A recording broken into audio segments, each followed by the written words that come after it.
Knowing the weight balance, weight distribution, and center of gravity is super important for all RC disciplines. For crawlers, you want a very even balance left and right for stability, so you don't roll over one way worse than the other. You want predictable balance.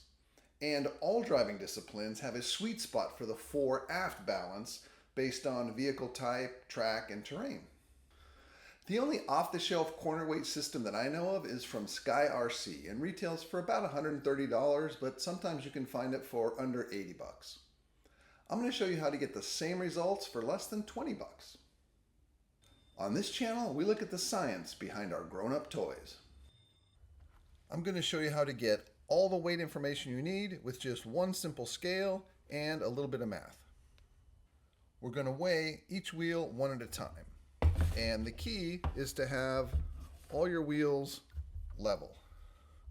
So I have these plastic blocks. I don't remember why, but you can cut a block of wood. You can also get free Trex decking samples from the hardware store.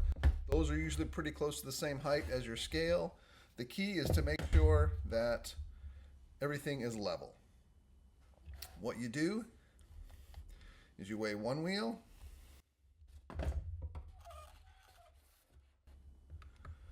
then you weigh the other wheel, and then you reverse and do it in the front. Very fast and easy. Then you've got 4 weight numbers, your corner weight numbers, and with a little math, you can figure out all the balances and center of gravity. Another nice thing about this approach is if you're in a hurry and you don't need to know your side-to-side weights,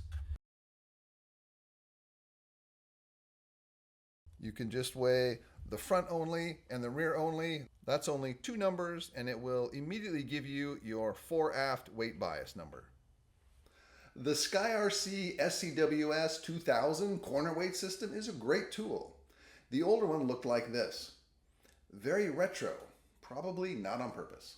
Besides the cost, there are a couple other things I don't find that appealing about the Sky RC system.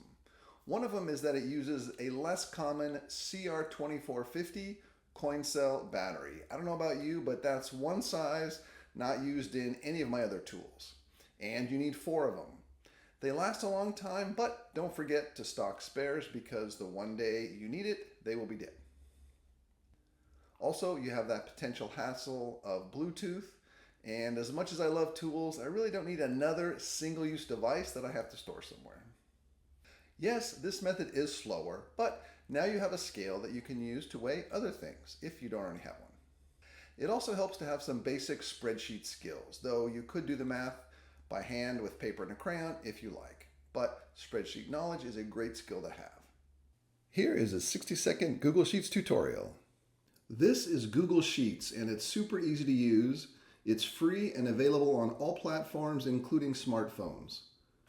Basically, a spreadsheet is a whole bunch of empty blocks or cells, and you can put whatever you want inside each of these blocks. Start by giving your spreadsheet a name. Fill in these cells any way you like. You can do text, and you can do numbers. Then the best part is you can do math inside of these. So if you want to do a formula, always start with the equal sign. Hit equals, and that will put it in formula mode. Then click the cells that you want to add together. This one, hit the plus key, this one, enter, and now you've got the sum of these 2 cells. And if you change this, this one will update. Down here, you can rename it. And if you right click, you can make a second tab, rename it, and you'll have a second tab that you can put different weights in. And you can keep track of all your trucks. This is what mine looks like. I made it real fancy with colors and borders, and I have all the different vehicles saved down here. The other cool thing is Google Sheets is all backed up online. I wouldn't worry about cloud or online security. I'm sure the government doesn't care about your toy cars. Plus, it gives you an alibi. Honestly, officer, I was at home weighing my toy car when that bank got robbed. This is what the output from the SkyRC system looks like. It gives you left and right, front to back percentages at a glance.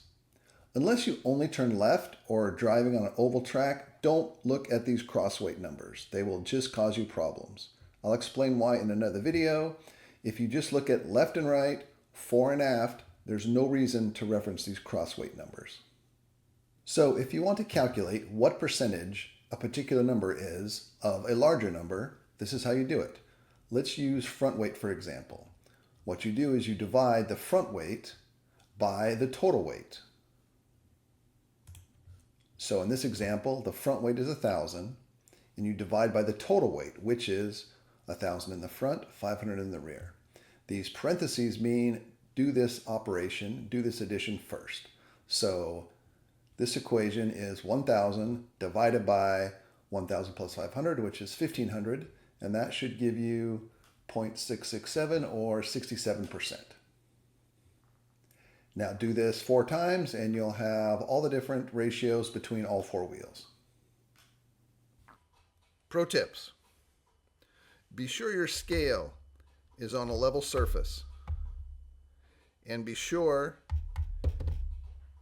your platforms are all level as well. You would have to do this with the SkyRC system too. Be sure to buy a calibrated weight and check the calibration about once a year. Some scales will actually allow you to reset the calibration if it's off, but at a minimum, you should check it. Any measurement you take, do it multiple times, and then average the numbers for maximum accuracy. Finally, take care of your scale. Don't store a bunch of junk on it because it will affect the calibration over time. I'll put links to everything you see in this video in the description, and anything you purchase with those links helps support the channel, which allows me to make more videos.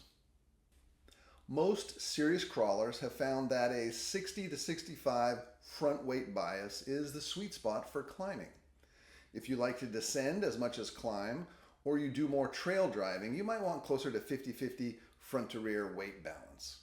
Left to right, always as close to 50-50 as you can get. Also, this might sound obvious, but use weight to balance your weight, not spring rate or preload. I've seen people say that you can add preload to one shock and effectively add weight to achieve balance. Yes, that will look like you added weight to one of the corners, but you've also skewed the chassis angle. It's no longer level. Use physical weights to balance your vehicle, not shock spring load. So there you have it. Now there's no reason not to know your weight balance if you've got 20 bucks and 10 minutes to learn Google Sheets.